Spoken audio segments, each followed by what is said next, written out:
Oi, pessoal, tudo bem?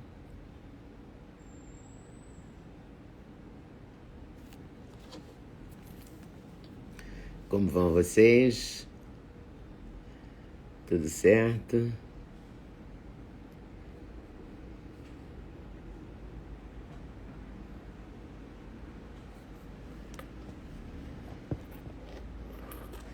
Hoje a gente vai falar sobre educação, reeducação infantil e educação de adultos para lidar com crianças.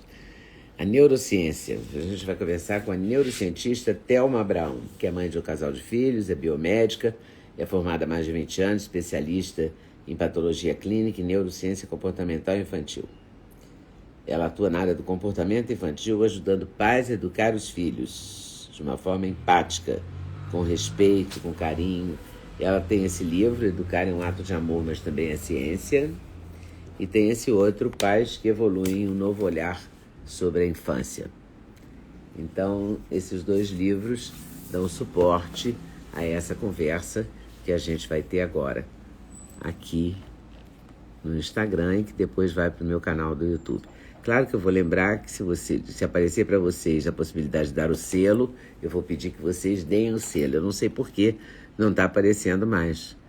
Pelo menos eu vi que não está aparecendo, não sei por quê. O que está acontecendo? Mas se aparecer, o selo é muito importante porque dá força para o canal, sabe? Ah, comprou um selo, a Carola Guedes. Obrigada, Carol. Obrigada. Pronto, você me reabilitou o selo da minha vida. Eu acho muito importante o selo, porque ele fortalece meu canal. E um canal fortalecido que o YouTube fica feliz, ele prestigia a gente. Então eu acho muito bacana, muito obrigada. Eu espero que várias pessoas me deem selo. Ah, Osnir Hambúrguer, valeu. Eu compro sempre do Osnir, olha só. Que interessante, hein? Compro sempre de vocês. Boa noite para todos. Vamos nessa. Vamos achar a Thelma Abraão aqui para conversar com ela. Ela é neurocientista. Hoje em dia, eu acho que os pais precisam tanto de educação quanto os filhos, né? Para não terceirizarem tanto a educação. Enfim, eu quero ver o que ela acha sobre Olá! isso. Oi, Thelma, tudo bem? Tudo bem, Leda? Tudo Prazer estar aqui. Boa bem. noite para Boa todos. noite. Prazer falar com você também. Prazer é meu. Deixa eu aumentar o volume aqui. Tá todo mundo ouvindo? Isso. Eu vou desativar os comentários só para a imagem ficar mais limpa, para a gente passar para o YouTube depois, ok? Tá Ô, ótimo. Thelma, como é que se educa uma criança hoje? Porque ou terceirizam a criança para babá, para o colégio, para sei lá para quem, ou educam com tudo que eu não tive, eu quero te dar. É verdade, tá aí, Não ó. Você é? É uma põe coisa tão assuntos importantes radical. Eu não já. saberia mais educar um filho, ainda bem que meu filho já é adulto, porque eu não sei, Tá não sei mais desafiador. como é que faz, entendeu? É, realmente são. Você pegou em dois pontos já importantes. Vamos lá. Vamos começar falando da tecnologia. Sim. Hoje em dia, o celular, né, o excesso de telas, além, lógico, dos pais estarem delegando função, seja para babá, seja para a escola, eles também delegam para o celular, que é muito grave, né? E o que isso quer dizer? Educar sempre foi desafiador. Na verdade, não é agora. Antigamente também era. Desde que o mundo é mundo, né? Educar uma criança é desafiador. Por quê? O filhote da nossa espécie demora muito para amadurecer o cérebro, nasce com o cérebro extremamente imaturo. Então, ele leva anos para se tornar independente, né, do pai, da mãe, leva anos para aprender a falar bem, se comunicar bem, desenvolver importantes habilidades. Então, isso por si só já dá muito trabalho, certo?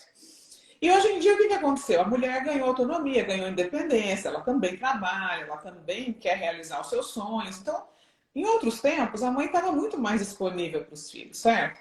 Hoje não, normalmente a mulher e o homem trabalham e essa criança passa grande parte do dia na escola, ou com uma babá, ou com alguém que está cuidando dele, ou com a professora na escola, e também passa longos períodos no celular, né? Vamos falar sobre esses pontos que são muito necessários para os pais compreenderem. Sobretudo os celulares e as telas, porque elas são mais recentes, né?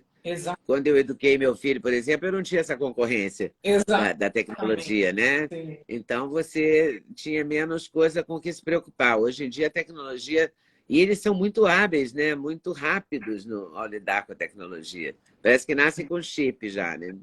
É, porque tem contato muito cedo, né, com tudo isso. Mas isso aí também já é um outro assunto, os perigos, né, que a tecnologia pode trazer. Mas assim, por que que tá difícil, né? Por que que os pais reclamam? Ai, meu Deus, no meu tempo era fácil e agora é tão difícil? Na verdade, essa disponibilidade emocional que um filho precisa é desafiador hoje para o mundo como está. Então a mulher quer trabalhar, ela cuida da casa, ela quer se realizar, ela chega em casa, ainda tem uma criança ali chorando, pedindo atenção. Chega em casa às 6, 7 horas, né? Então, eu chego cansado. Os pais falam muito para mim, eu chego cansado do trabalho, meu filho ainda quer atenção. Mas é lógico que ele quer atenção. Ele ficou o dia inteiro longe de você. Não é porque você decidiu trabalhar e ter uma carreira que a criança não vai precisar de você. A criança não entende isso. Ela é totalmente dependente dos pais, né, Leda? Então, aquela criança que ficou na escola, ela não recebeu a atenção de qualidade da professora, das pessoas que estavam cuidando dela, ou de uma babá, como o pai e a mãe podem dar. Aquelas pessoas também provavelmente não estavam emocionalmente disponíveis para essa criança como ela precisa. Uma professora, por exemplo, tem 15 alunos na sala, 12, às vezes 20. Aquela criança está pedindo, pelo amor de Deus, alguém olha para mim e fala comigo, ela está compartilhando a atenção. E quando a gente é muito pequeno, nós somos, além de ser dependentes de um adulto, a gente tem grandes necessidades físicas e emocionais que precisam ser supridas. Muitas vezes as pessoas pensam, ah, não, meu filho é bem criado, ele tem tudo, né? Paga a escola, come bem. Mas, gente, criar qualquer um cria, tá? Qualquer um cria uma criança. Educar com afeto, desenvolver importantes habilidades de vida, com valores, isso é outra história. Então, uma criança, ela precisa de afeto. Independente de um adulto estar exausto. Chegou em casa, pega no colo, conversa com essa criança, dedica um tempo para ela. Põe o celular de lado, tira essa criança do celular. Porque essa atenção que a gente dá para os filhos abastece as necessidades emocionais, isso impacta positivamente o comportamento da criança. Uma criança que não recebe a atenção dos pais, que não recebe afeto, que ela não tem a oportunidade de se conectar emocionalmente com o papai e com a mamãe, tendem a ter comportamentos muito mais desafiadores. Faz sentido, Ledo? Completamente. Então. Tem que ter tempo e tem que ter a qualidade do tempo. Porque às vezes a pessoa também tem tempo, porque tem a mulher que não trabalha e que também não tem tempo para os filhos, né? Boa. Que se Nossa, aqui você entrou no ocupa outro de ponto. tantas ações sociais que não encontra tempo para cuidar e para olhar nos olhos e falar diretamente. Mas, Leda, existem também as mães que ficam o dia inteiro com os filhos, mas estão o dia inteiro desconectadas dele, gente. Isso aqui, vamos falar sobre isso. Diferença entre presença física e presença emocional. Eu estar fisicamente presente conversando com alguém, ou estar em um ambiente, não quer dizer que eu estou emocionalmente presente. Claro. Então, o que abastece uma criança é a conexão emocional. Então, tem mãe que fica o dia inteiro com o filho, mas fica o dia inteiro brigando, fica o dia inteiro ameaçando, ponto de castigo. A criança morre de medo e nunca tem um momento de falar, vem cá, meu amor, vem cá no colo da mamãe, né? Vamos fazer algo juntos, vamos brincar em parquinho. O que faz toda a diferença, né? E você acha que esse despertar para a maternidade, porque hoje em dia algumas pessoas começam a dar entrevista dizendo, ah, não, eu não quero ter filhos, né? Uhum. E antigamente isso era mais... apanhava mais quem dizia isso do que apanha hoje, não Tá. é? Uhum. Mas algumas pessoas não deviam mesmo ter filhos, porque elas não sabem dividir, né? Se Olha, dividir. Porque você acredita que é preciso deixar de ser filho? Esse deixar de ser filho, entre aspas, tá? Porque é claro que você não vai renegar a tua família, não é isso que eu estou dizendo. Eu estou dizendo que você tem que deixar um pouco de ser filho para ser mãe ou para ser pai. eu acho que, na verdade, gente, para ser mãe ou ser pai, a gente tem mesmo que pensar muito antes. Não é algo assim que, gente, eu vou pôr um filho no mundo. Eu acho que as pessoas têm que pensar muito, porque é muita responsabilidade, é muito sério. Então você tem que pensar, você tem disponibilidade emocional? Você tem maturidade emocional? Você tem alguém para compartilhar esse papel tão desafiador com você? Você tem condições de sustentar essa criança, de pagar saúde, prover estudos, tudo que ela vai precisar para se tornar um cidadão educado e de bem? Então, assim, são muitos os pontos que a gente precisa avaliar. E é claro que a gente sabe que muitas pessoas têm filho simplesmente porque teve, ficou grávida, não cuidou, não escolheu o parceiro, e acabou que pôs um filho no mundo, e depois vem aquele monte de sentimento. Meu Deus, e agora o que eu faço? Então a gente tem sim, se possível, que pensar nisso antes, né? A mulher, principalmente hoje em dia, tomar essa decisão. Aí você fez uma outra pergunta, qual que era? Como é que você acha que deve se dar uma educação? Quer dizer, além do afeto, além do amor, há que ter limites. Ah, também, Né? também. E esses limites também andam muito frágeis. Também, vamos Né? falar disso. Lembrei o que você perguntou. Você falou se era preciso o filho deixar de ser filho, né, para se tornar pai. De ser É, apenas filho para se tornar isso. pai ou para se tornar mãe.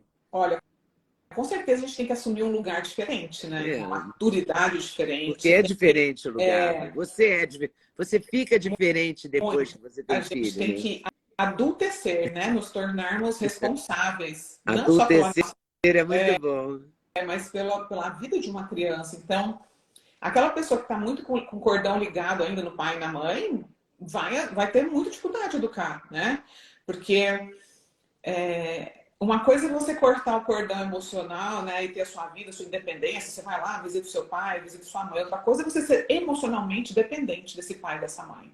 Então, sim, quando a gente se torna pai e mãe, a gente tem que buscar, eu falo muito de autoconhecimento, da gente ressignificar a nossa infância, para a gente conseguir, de fato, educar com afeto, com respeito, mas para isso a gente precisa ter o nosso passado ali bem resolvido, senão pode ser bem desafiador. E você Agora, indo para a história do limites aqui. pode Desculpa, ir. Pedro, só porque eu quero muito responder suas perguntas, mas às vezes eu esqueço o que você tinha perguntado. Limite, gente, isso é uma confusão que as pessoas fazem, Leda. Porque limites é muito importante. Então, quando a gente começa a falar em educar com respeito, educar sem bater, educar sem castigar, todo mundo pensa o quê imediatamente?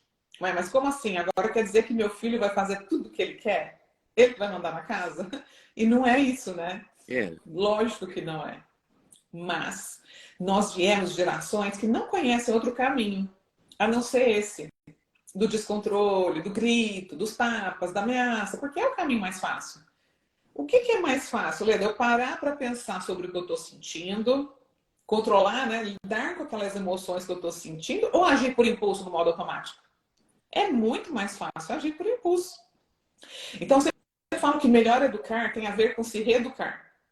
E aí, como é que a gente faz então, gente? Tem que ter limite? Eu, na educação neuroconsciente, eu defendo totalmente que limites respeitosos sejam colocados. Porque, afinal de contas, a gente não vive numa sociedade. Você vai lá na rua e faz só o que você quer, Leda? Não, de jeito nenhum. Ninguém faz, não é? Você tem um lugar certo para parar o carro quando você vai na farmácia, você tem que seguir as regras de trânsito, você tem que pagar imposto, você tem hora para chegar no trabalho. Todo mundo tem. Na escola tem regras. Então, as regras fazem parte de uma sociedade, né? Do ser humano. A gente não vive lá na selva, igual os macaquinhos que vivem, né? Fazendo o que eles querem. Então, a gente tem sim que ensinar isso para as crianças. A questão é como a gente ensina isso? É batendo nelas? Não. Não. É compreendendo que o cérebro da criança é diferente do cérebro do adulto, gente. Isso eu falo muito, eu falo todo dia. E todo dia eu vou repetir até que o mundo inteiro entenda isso. Porque a raiz da violência contra a criança vem da onde? Da falta de compreensão da biologia do filhote da nossa espécie.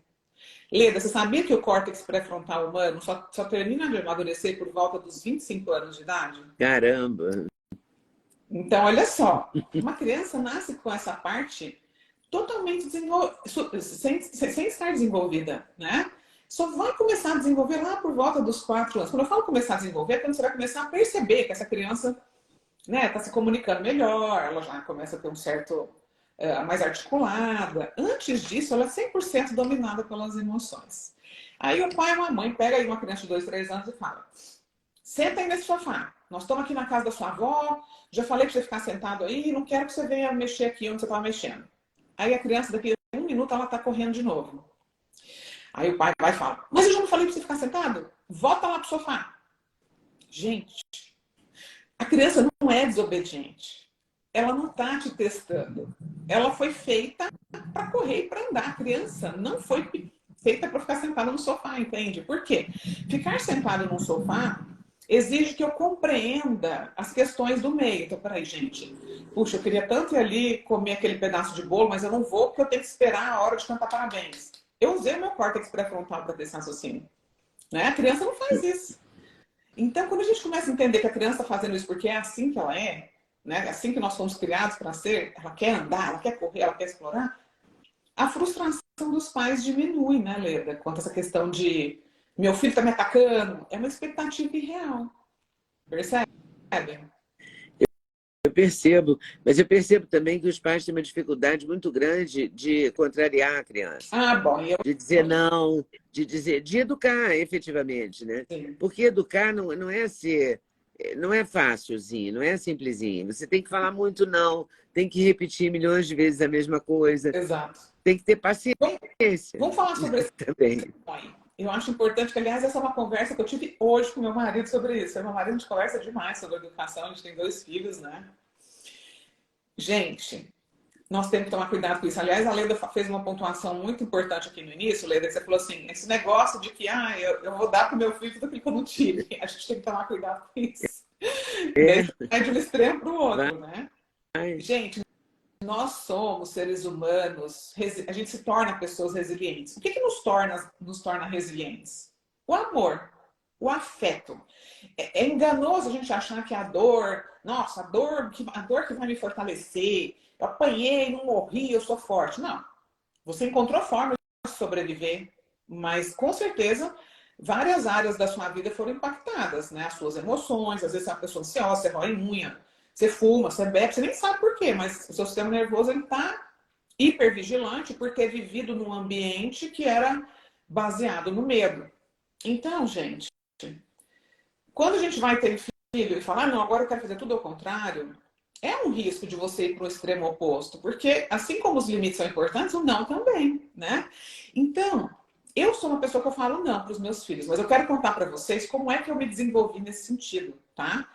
Porque eu nunca fui muito de falar assim, eu falava só não. Antes de eu estudar tudo isso que eu estou estudando, que eu estudo, que eu me tornei, né?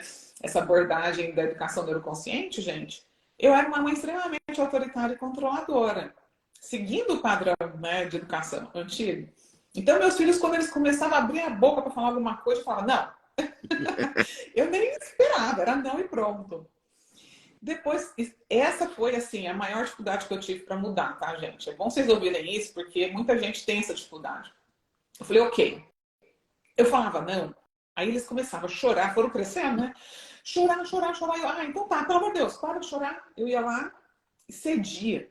E eu falava, gente do céu, isso que eu tô fazendo não tá certo. Porque daí o que a criança entende, Leda? É só eu chorar, É, que esse não vai virar um é sim. fácil. Então a gente mesmo reforça um comportamento ruim para negativo, né? Então o que eu aprendi ao longo desse caminho? Eu comecei a ouvir o que eles de fato queriam. Eu refletia sobre aquilo rapidamente, falava sim. Pode fazer. Pode fazer. Eu comecei a falar muito mais sim do que não. Gente, isso mudou minha vida. Agora, quando era não. Porque eu já tinha refletido, eu sabia que aquilo tinha que ser um não, entende? Então não adiantava chorar. Não adianta chorar, pode se jogar no chão, pode fazer o que for. É não. Então, assim, a minha vida melhorou muito. Inclusive, deixo essa dica aqui para vocês. Agora, qual é a diferença, gente? Da gente dar um não para a criança, Leda, de uma forma autoritária, controladora, desrespeitosa, e um não de uma forma neuroconsciente. É aquele não que você sabe que a criança tem o direito de chorar. Ela tem o direito de se frustrar. Ela tem o direito de não gostar daquele não. E a gente vai fazer o quê? Reconhecer e validar essa emoção. Filho, eu sei que você está triste. Puxa, eu sei que você ficou frustrado, que você queria esse brinquedo, ou que você queria ir para casa do seu amigo, ou que você queria isso e aquilo. Mas é não. Por isso, por isso, por isso. Então, a gente pode usar essas oportunidades para focar, por exemplo, numa resolução de problema. Olha só, eu moro aqui nos Estados Unidos, Leda, e aqui é um país extremamente consumista. Onde você vai tem brinquedo para tudo que é lugar. Né? A criançada fica louca, quer tudo, né? É, quer tudo. E eu tive que ir treinando nos meus filhos essa espera e também aprender o valor das coisas. Então, Quando eu falava, não, hoje eu não vou dar esse brinquedo por isso, por isso, por isso, eu falava, que tal vocês juntarem dinheiro no cofrinho de vocês, né? Toda semana eu dou, para comprar esse brinquedo. Então, eu comecei a treinar essa habilidade de espera e uma habilidade importante para a vida, que é o quê? Juntar dinheiro para conseguir aquilo que a gente quer. Então, é muito legal, porque agora eles mesmos olham e falam, não, eu não preciso desse brinquedo. Não, esse aqui eu quero. Que eles vão comprar com a mesada deles. Então, eles já sabem escolher o que eles precisam, o que eles não precisam. Isso não é uma importante habilidade para adultos também? Sim, completamente. Eles estão com que idade, seus filhos? 7 e 9. É uma idade que já entende bem as coisas, Já. né? Nossa, Já é muito bom. fácil de... Também já contra-argumenta bastante. Nossa senhora, gente, eu fico até cansada, porque eu deixo eles, né, eu dou espaço para ouvir o que eles têm a dizer. E eles são muito articulados, gente. Eu falo, tem hora que eu tenho que concordar assim, não, verdade, vocês têm razão, sabe? Tem hora que eu preciso. Você acha que essas experiências da infância refletem, marcam a vida adulta? Marcam a vida para sempre? Olha, vamos falar de experiências da infância, gente. Você sabe que nesse meu livro Educar é um ato de amor, mas também é ciência, tem um capítulo inteiro dedicado às experiências adversas da infância. Exatamente. Você está vendo que tem até um carimbinho aí, teste de trauma. O que é esse teste de trauma? É um teste, chama ACE, Adversity Childhood Experience, que é a experiência adversa da infância, que aqui nos Estados Unidos, quando você vai num consultório médico ou em uma consulta com um psicólogo ou qualquer pessoa da área da saúde, você vai responder. E eu falei, gente, eu quero muito colocar isso no meu livro.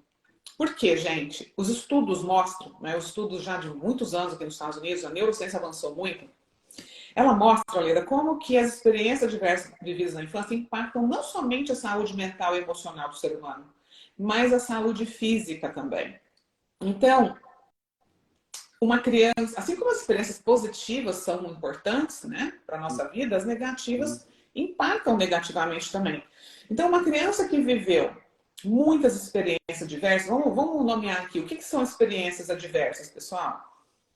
Pode ser abuso físico, abuso emocional, abuso sexual. Quando os pais se divorciam de forma muito turbulenta, né, que a criança acaba perdendo relacionamento com um ou com o outro de forma traumática. Quando você teve pai ou mãe que era viciado em drogas ou em álcool. Isso são experiências diversas, né? Uma criança que vivia criada num lar solitária, né? Negligenciada, com ninguém validava essas emoções, ninguém enxergava essa criança. Então, quanto maior o número de experiências adversas, maior é a chance de você desenvolver doenças como depressão, como diabetes, câncer, asma e uma lista infindável de coisas, inclusive vícios, né? Não só em cigarro, mas em álcool, drogas. Então, assim, hoje a ciência já comprovou isso, né, de várias formas, com inúmeros estudos. Então, a gente precisa, sim, olhar para a infância com muito cuidado, não achando que os nossos filhos são, né, sensíveis a ponto de não aguentar ou não, não é isso, gente. Mas é ter uma educação baseada no afeto, na empatia, no respeito, na compreensão do desenvolvimento de uma criança, né? Não é achar que a criança já nasceu pensando igual um adulto e bater nela e agredir. Isso é terrível para o desenvolvimento do cérebro humano.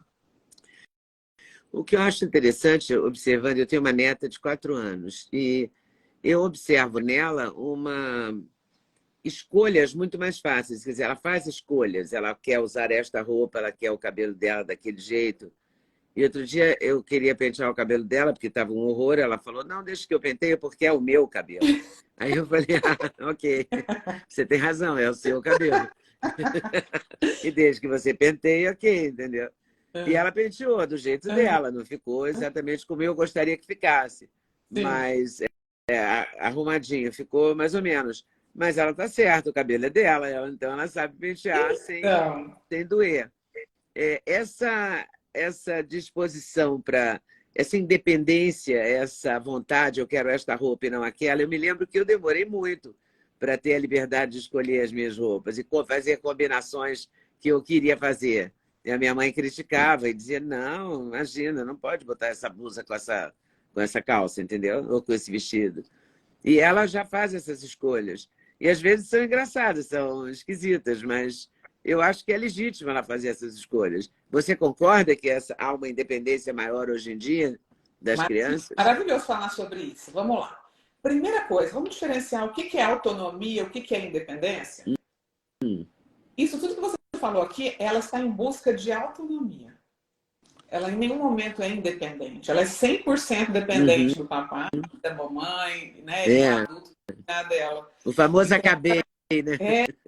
a gente vai se tornar independente, nossa, daqui muito tempo, né? Muito tempo. Demora. Até a gente sair da faculdade, ganhar dinheiro e falar, nossa, agora eu sou independente. E esse é um conceito importante para a gente entender, porque nós nascemos em busca de autonomia, Leda. Todos nós queremos. Você pode ver que um bebê de 9 meses ele já começa a querer segurar a escova, e já quer, mesmo sem ter coordenação, entendeu? Já fica bravo, né? Você tirar da mão dele, porque ele quer sentir, já quer começar a pegar nas coisas, né? Ver as coisas do jeito dele, já quer pôr as coisas na boca. Então a criança é maravilhoso que a gente alimente essa necessidade por autonomia, que a gente confie na criança, que a gente confie na capacidade dela e permita que ela faça. Porque muitas vezes os pais naquela coisa, ah não, deixa que eu faço porque o meu jeito é melhor. Deixa que eu penteie porque o meu jeito de pentear é melhor que o seu. Deixa que eu ponha essa roupa porque essa roupa vai ficar linda do jeito que eu faço. E aí o que a gente está fazendo? Tirando da criança a oportunidade dela aprender a fazer. Quantos pais ficam amarrando o tênis dos filhos até eles terem 8, 9, 10 anos, porque o filho demora para aprender a amarrar? Mas se você não deixar ele fazer, se você não deixar ele treinar, como é que ele Ele vai não vai aprender? Não melhorar. vai. Então, existem muitos pais e mães que fazem tudo para o filho até ele se tornar um adolescente. E depois eles falam, meu Deus, meu filho não faz nada sozinho. Não, mas como é que ele vai fazer? Você não deixou. Ele não desenvolveu autonomia, não confia nele, ele não tem essa capacidade. Ele acha que alguém tem que fazer para ele. Então, isso é um treino. Que maravilhoso que ela está fazendo isso. Olha o tanto de autoconfiança que ela está desenvolvendo. É, ela é bem Então, autoconfiante.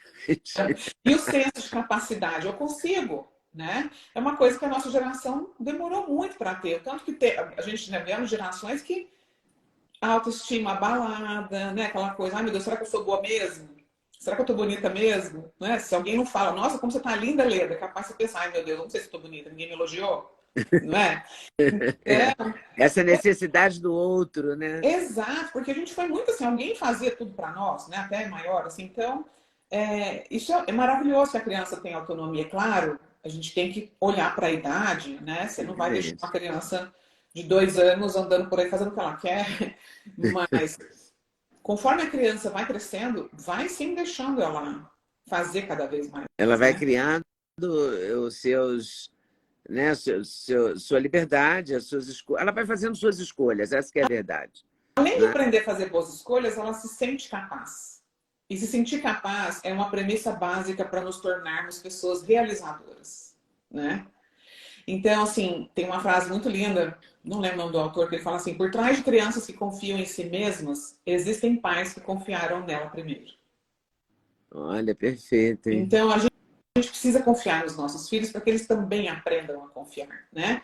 Porque quando a gente anda atrás das crianças fazendo tudo para elas, qual que é a mensagem que a gente está mandando? O seu jeito não é bom, você não consegue, só eu consigo, né? Então, para pais que são assim muito controladores, que quer tudo fazer tudo do jeito deles, isso é um exercício, meu Deus, gigantesco, né? Deixar É a verdade. criança fazer, ela demora, a Tem criança gente. demora mais, né? É, a criança tem lá seu tempo, seu ritmo, né? Que não é o Nossa, seu, de não. adulto. Aqui em casa, o que eu faço de manhã? Minha filha é a mesma coisa, ela tem 7 anos, ela escolhe tudo, ela demora para pentear o cabelo dela, eu fico passando mal, eu falo, ai meu Deus, eu pentearia esse cabelo em 1 minuto. É, é assim mesmo. Eu acordo mais cedo, entendeu? Eu acordo eles mais cedo para dar tempo deles fazerem todos esses movimentos. Me diz uma coisa, eu fico muito impressionada com esse noticiário sobre. Eu não sei se aumentou a violência contra as crianças ou se ganhou maior visibilidade. Se a violência ganhou maior visibilidade. Mas o fato é que a gente tem visto muitos casos de crianças apanhando. O abuso sexual, com certeza, eu acho que aumentou, mas a violência física também, apesar de todas as leis e de todas as campanhas Então, eu li esses dias o livro da Viola Davis, da vida dela. E ela apanhou, ela viu o pai bater na mãe, quebrar o braço da mãe, uma coisa horrorosa, horrorosa a infância dela. Quer dizer, ela levou anos para superar Sim. um trabalho horroroso. Eu suponho que isso seja muito terrível, né, para uma criança. Assistir, ter a violência contra si mesma, enquanto criança, e assistir a violência do pai contra a mãe, ou da mãe contra o pai, Sim, sei lá. inclusive, o pai violentar a mãe é uma das experiências diversas vividas na infância que também fazem parte aí desse teste que eu te falei que eu tenho no meu livro. Então, uma criança se presencia, né, o pai abusando da mãe, tem potencial traumático muito, muito grande. Gente, eu não sei te falar em dados, né, no Brasil, se aumentou ou não aumentou, mas a violência contra a criança sempre existiu. O que eu realmente acredito é que a internet, né, o celular, toda essa tecnologia que a gente tem agora, traz o caso à tona. Antigamente a gente não tinha, ficava É, tudo escondido, você não podia ficava falar. debaixo dos panos, Exato. né? Mas sempre houve violência, né? Antigamente eu acho que até mais, porque as crianças apanhavam de todas as formas, né? De pau, de corda, de tudo. Era muito normalizado, ainda é. Eu acho que assim, esse trabalho que a gente faz, que eu De faço, outras pessoas. chinelo, de cinto. Eu nunca apanhei, não. Eu posso, estou muito à vontade nesse assunto.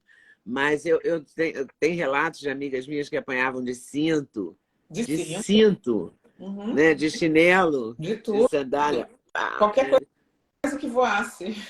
qualquer coisa que voasse. Meu Então, Deus. assim, é terrível, gente. E as sequelas para o ser humano são grandes, não somente para a saúde mental e emocional, porque você vai passar anos aí ressignificando tudo isso, mas você acaba reproduzindo, muitas vezes, o tipo de relacionamento que você teve na infância na vida adulta, né?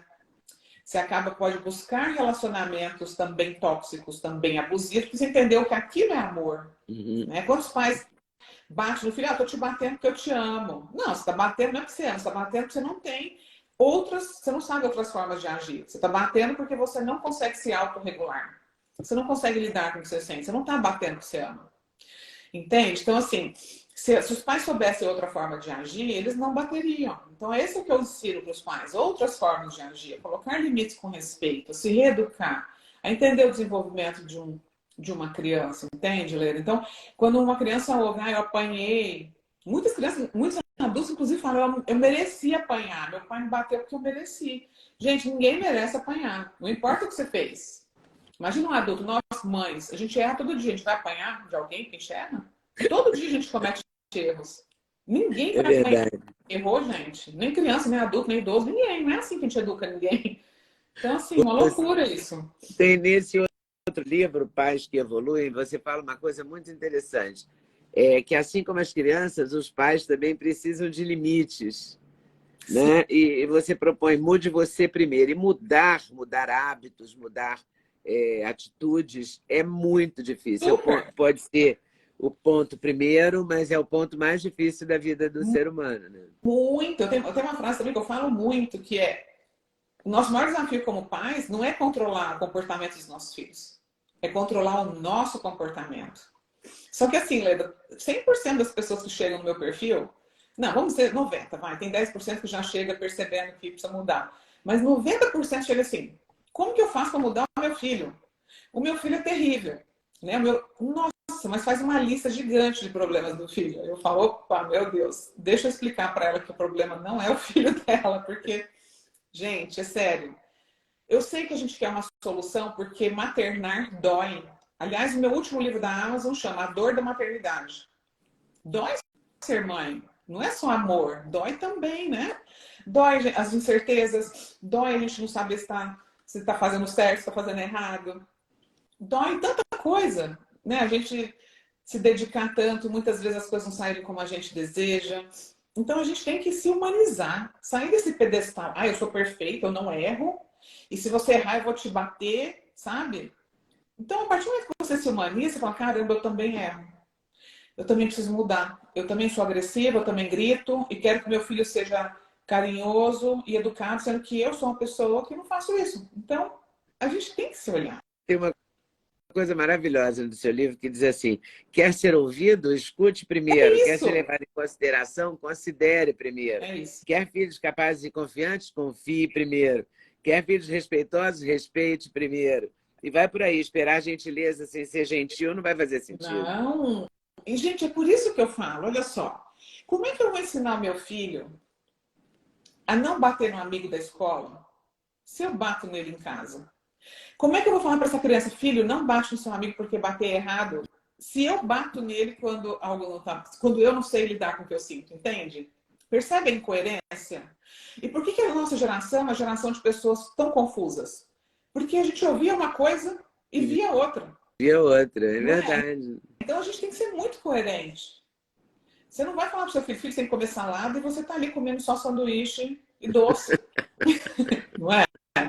Então, É, não vai como é a funcionar. gente ser exemplo, gente. Isso é mais difícil. Você mudar. Vocês estão dispostos a mudar? Porque eu sei que todo mundo quer mudar o marido, todo mundo quer mudar o filho, todo mundo quer mudar o chefe. Mas e se mudar, você quer? Então, assim, dá trabalho, cara. É possível, mas dá muito trabalho. E é bom demais quando a gente consegue, né? Eu só tô aqui hoje ajudando tantas pessoas porque eu aceitei entrar nessa jornada de transformação, né, Leda? Eu tive que também me reeducar, né? Não é brincadeira isso. Tem que levar a sério. Você está nessa função e nesse estudo de comportamento e de relação familiar, pai, filho, mãe, filho e tal, desde quando? Há Desde 5 anos, sempre? desde 2018. Nós mudamos para os Estados Unidos, né? Meu marido foi transferido para cá a trabalho e eu perdi, né? Todo mundo, as pessoas que eu tinha ao meu redor de família, ajudantes. Acabou que assim, eu entrei na função do lar, maternidade full time, o dia inteiro. E eles eram super pequenininhos. Eu falei, meu Deus do céu, ninguém falou que isso era assim, né? Quase morria. Então era um chorava, o outro chorava junto. Um se jogava no chão, o outro se jogava também. E eu falei, olha, aqui tem dois caminhos para mim. Ou eu aprendo o que eu não sei, né, sobre educar, ou eu vou falhar como mãe, porque eu não tinha conhecimento que eu tenho hoje e eu não gostava da mãe que eu estava sendo. Eu ia dormir triste, sabe? Eu não queria ficar gritando, eu não queria ficar me descontrolando. Eu não conseguia fazer nada diferente do que eu fazia. Então, eu sei o que é essa jornada, gente. A gente tem que mudar e as pessoas muito falam assim, ah, até, mas é muito difícil, é fácil falar. Não, é difícil sim. Não é fácil falar, não, porque para você chegar aqui e falar, eu tenho que ter passado por isso, né, Leda? Senão seria muito vazio. Imagina, eu vim aqui falar tudo isso, escrever tantos livros e não ter passado por esse processo. Então, é possível. Isso é o autoconhecimento, né? Ele é necessário para qualquer ser humano que queira ter sucesso em qualquer área da vida, não somente com os filhos, né, Leda? Seja um casamento, seja prosperar profissionalmente, tudo exige autoconhecimento. E o que você acha que a neurociência pode ajudar nessa questão da criação dos filhos? Onde Nossa, ela é decisiva, assim? é muito, muito, muito. Porque a gente sabe hoje, por exemplo, que dos 0 aos 3 anos de vida, o número de sinapses que a gente faz, né, que é a conexão entre os neurônios, ela é maior do que a gente vai fazer no resto da vida. Imagina que nós somos neuroarquitetos do cérebro dos nossos filhos. Tudo que acontece do 0 aos 3 é profundamente importante para o desenvolvimento do cérebro humano. E nessa fase da vida, existem as memórias implícitas. O que é isso? São memórias que a gente não vai lembrar conscientemente. A gente não vai lembrar, ai, nossa, aquele dia eu estava com aquela roupa, a gente não lembra. Porque o hipocampo, a parte que é responsável pelas memórias explícitas, ainda não está desenvolvido. Só que a memória implícita, gente, o corpo guarda. O corpo guarda marcas. Por quê? Para nos proteger, nos defender. Então, pode acontecer de você crescer. Às vezes alguém fala alguma coisa com um tom de voz mais alto, você fala, né? Você se assusta. Ou então você sente um cheiro e fala, esse cheiro me traz coisas boas, ou esse cheiro me traz medo, me traz angústia. Por quê? Isso são memórias implícitas que o corpo guarda desde o ato quando você saiu da barriga da sua mãe. Então, assim, o desenvolvimento do cérebro lá no início da vida, ele é fundamental para a nossa saúde emocional e saúde mental. E é justamente numa fase onde somos tão vulneráveis, né? Onde a gente não fala, onde a gente não anda. E os pais muitas vezes pensam, não, essa criança sabe de nada, essa criança não está entendendo nada. Ela pode não estar entendendo de forma racional. Mas inconsciente, o cérebro dela está a milhão absorvendo tudo ao redor, no ambiente, né? Isso é genial, né? Agora, o que que faz com as birras? Tem um capítulo também que você fala, compreenda melhor as birras. Nossa, as birras, meu Deus. Para mim foi a maior dor de todas. Eu não sei, tem pais que falam, meu filho nunca fez uma birra. Eu falo, gente, eu não sei, os meus dois fizeram e não foi pouca, né? Então, por que as birras acontecem, gente? Por algumas razões. Vou falar rapidamente aqui. Primeiro, a gente já sabe que o cérebro nasce imaturo, né? E se ele nasce imaturo, essa criança não tem como controlar impulsos. O controle de impulso, ele depende de uma função, ele é uma função executiva. Que quem é responsável pelas funções executivas? O córtex pré-frontal, lembra? Ele ainda está desenvolvendo. Então, a criança não tem controle inibitório. O que significa? Ela não consegue frear o impulso. Se ela está com raiva, ela bate. Tem criança que puxa o próprio cabelo, gente. Bate a cabeça na parede, se joga no chão. Por quê? Isso são reflexos, né? Inconscientes, a criança não tem controle.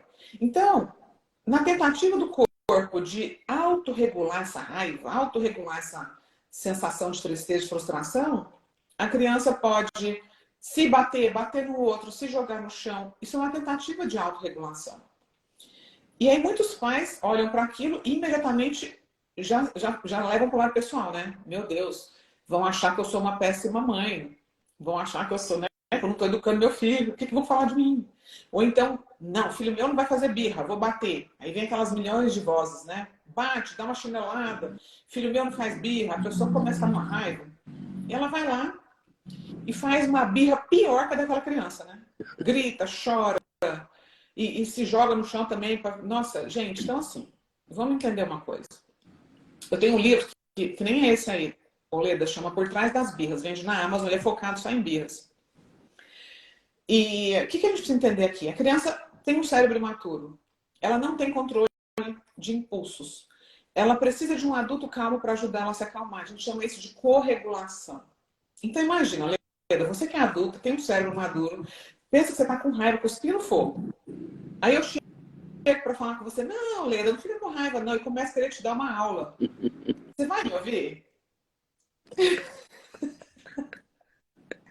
Você não vai. Capaz de me jogar lá do outro lado da sala. Falar, Guerra, para, fica quieta, não quero te ouvir. Não é assim? E muitos pais, quando a criança está fazendo birra, eles querem dar uma aula pro filho, quer explicar, quer falar. A criança não está ouvindo nada, gente. Por quê? Você, na verdade, tem que ser um agente de corregulação com ela. Fica calma para ajudar ela a se acalmar. Depois que ela se acalmar, você conversa com ela. Né? Então, temos que aprender a sermos humanos, né, Leda?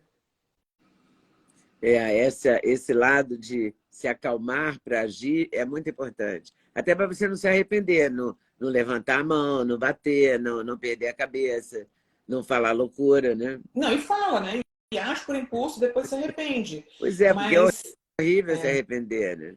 é triste. Então, mas aí a gente precisa. E esse negócio de não ter bula, todo mundo já errou. Todo mundo sabe que já Erra. errou. Eu erro A também. gente fica pisando em ovos para não errar de novo. Não existe perfeição. Eu me libertei disso faz tempo. E eu acho que também a gente tem que trocar a culpa pela ação. Essa é uma frase que eu falo o tempo inteiro. Gente, troquem a culpa pela ação. Por quê? Quando a gente comete um erro, a gente fica, ai, meu Deus, eu errei, e agora? Sente culpa. A culpa é boa por um momento. Você fala, não, eu quero mudar. Você vai agir para mudar. Tá, você não consegue ter paciência ainda, então você vai trabalhar novas habilidades que você não tem. Você ainda não consegue lidar com a sua raiva, então você vai ter que trabalhar habilidades que você não tem. Mas como é que você vai conseguir mudar isso? Agindo. Não é se culpando.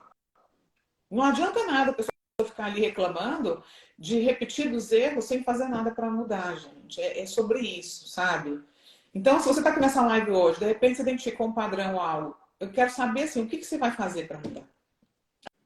A partir de agora. O que você vai começar a treinar? Porque nós viemos de gerações, a gente não recebeu educação emocional.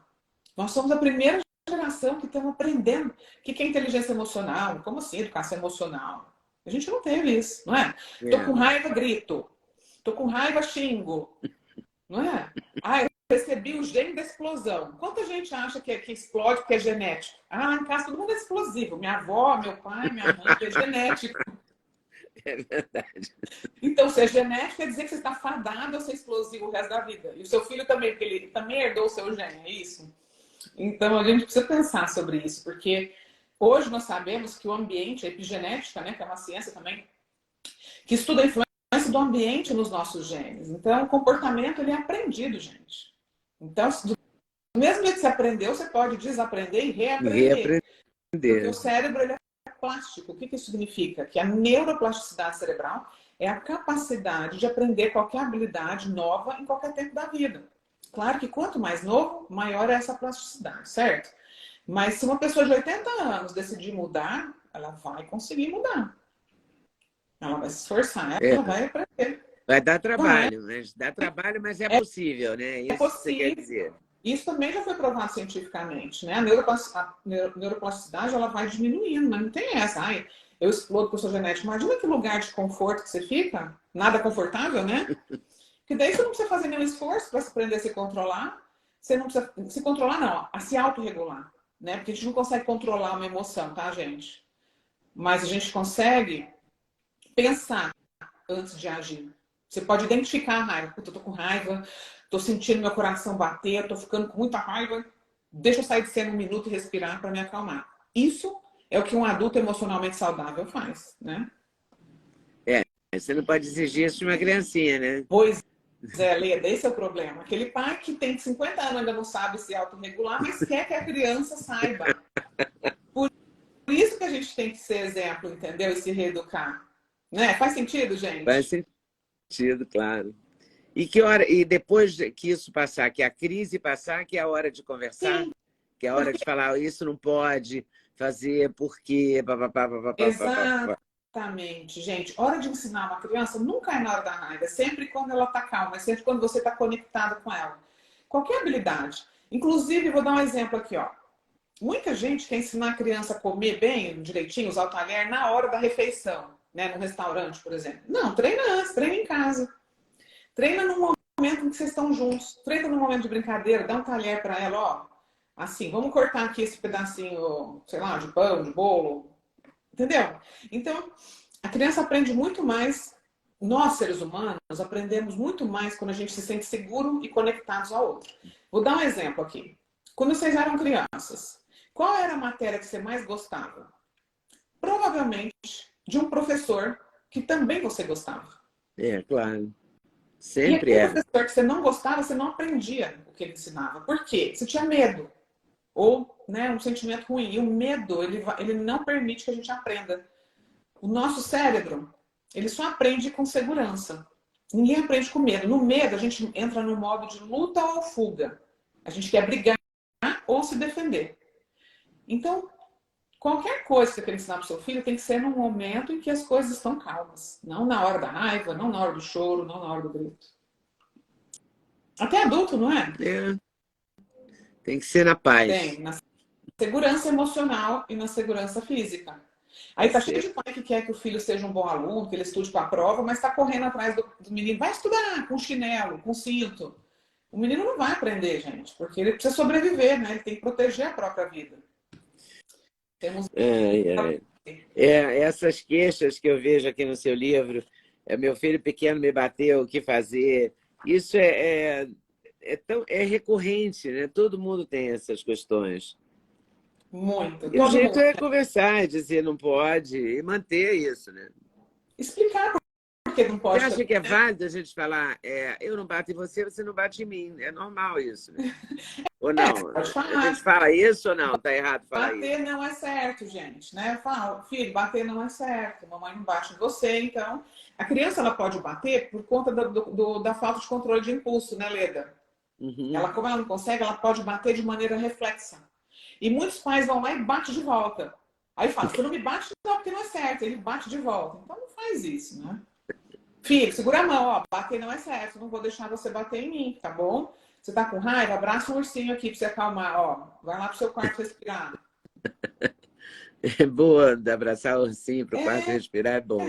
Isso é uma forma de ensinar a criança a fazer uma pausa positiva, né? A respirar, se autorregular. É um treino, gente. Difícil, né? Para nós humanos. Mas é um barato, né? É um barato. Filho é um barato, neto é um barataço também. Eu não sabia, estou descobrindo, é muito legal. Nós nos tornamos pessoas melhores, né, Leda? Eu acho. Com certeza, eu acho. Eu acho muito bom.